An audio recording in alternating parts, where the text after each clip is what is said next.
We are wrestling.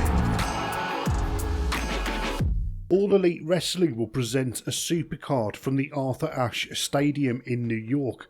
The 24,000 seat capacity stadium is an invasion into Vince McMahon's home turf, and it is imperative that AEW get this right. AEW have been firing shots at WWE since their inception, but now it's imperative that this shot is on target. Chris Jericho said in a recent interview, "I think that's one of the reasons why we're making our debut in New York City in a stadium WWE's never been in. I'm sure we could have gone to the Garden or done the Barclays Centre, but those do have a WWE brush on them. Let's go somewhere else and make it our New York market arena. Let's go to Arthur Ashe Stadium, and that now becomes an AEW stronghold in the middle of New York City, which is McMahon country." New York is a tough market, and the old saying goes, if you can make it in New York, you can make it anywhere. If Tony and his crew can pull this off and present a critically acclaimed show in front of a sold-out crowd, that's another home run committed to the books, and perhaps their most important home run against WWE to date. So many competitors to WWE have come and gone over the years with varying degrees of success, but none of them have truly managed to conquer Vince McMahon's home turf. AEW need this New York supercard to be a huge success in every way, to absolutely cement their foundation as a promotion that runs neck and neck with the global leader in WWE. And then there's the TV ratings. AEW routinely trounced NXT and almost beat Raw off at the pass. If this show can get enough eyes on it, AEW's product may even begin to grow and beat SmackDown's ratings on network TV every week.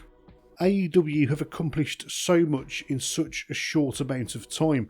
For decades since the end of WCW, fans have been waiting for a viable alternative that can go toe-to-toe with WWE, and now we seem to have it. Long since before the name All Elite Wrestling was coined, Cody Rhodes backed the All In Indie pay-per-view and did huge numbers for an upstart, with 11,000 tickets sold to see the show live and 50,000 buys on pay-per-view. A run of luck started that night that is yet to subside when millionaire backer Tony Khan came on board and legitimised the business and turned it into a real promotion.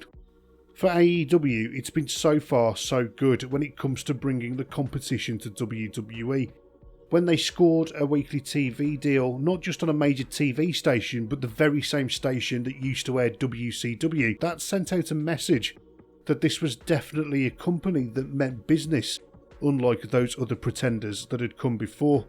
We certainly saw that when WWE decided to position their programming directly against Dynamite, with NXT going head-to-head with them on a Wednesday night, and then of course, months down the line, they decided to beat a retreat and took the cowardly way out and moved the programming to Tuesday. But still, the promotion is young and many will dismiss it as a house of cards. Even with the promotion's home run record being nearly perfect, everything could all collapse at any moment. This Grand Slam episode of AEW Dynamite will air as usual on Wednesday, and AEW are going to have to convince 20,000 plus to come out and watch a wrestling show on a Wednesday night, right in the middle of the week. In our world emerging from the global pandemic, fans may have been starved of live wrestling entertainment enough to come out in their droves. AEW will certainly be hoping so. In a recent interview, Tony Khan said, "No city is more synonymous with wrestling than New York City.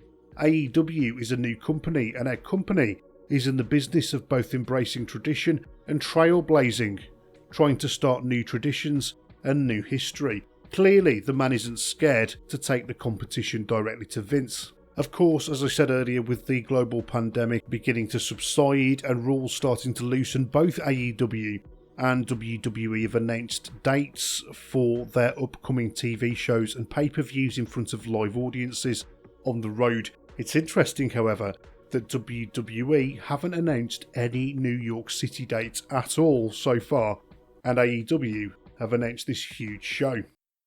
AEW absolutely need to make sure that they're going to fill each and every seat in that venue, as empty seats look awful on TV. Let's hope that Tony Khan and All Elite Wrestling's run of luck continues, and if they get this supercard right, then their perception will be that equal to WWE, and they might just even be able to surpass them. If they manage to get things wrong, then the costs to their perception will be spectacular. This could be their first major disaster to date.